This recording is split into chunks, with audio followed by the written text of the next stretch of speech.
Sodobni avtomobili so povezani avtomobili. Ob pomoči tehnologije so varnejši, učinkovitejši in okolju bolj prijazni. Toda avtomobilska digitalna transformacija je ogrožena.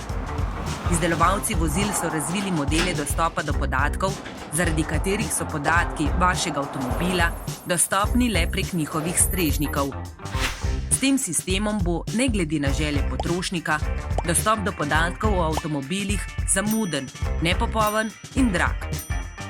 Po naših raziskavah bodo imeli vozniki in neodvisni ponudniki servisnih storitev zaradi teh digitalnih ovir do leta 2030 kar 65 milijard evrov stroškov.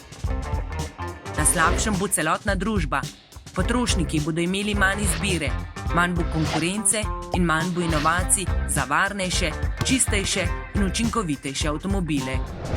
To vprašanje je zato treba urediti z novo zakonodajo, ki bo potrošnikom zagotovila izbiro, varstvo podatkov in kibernetsko varnost.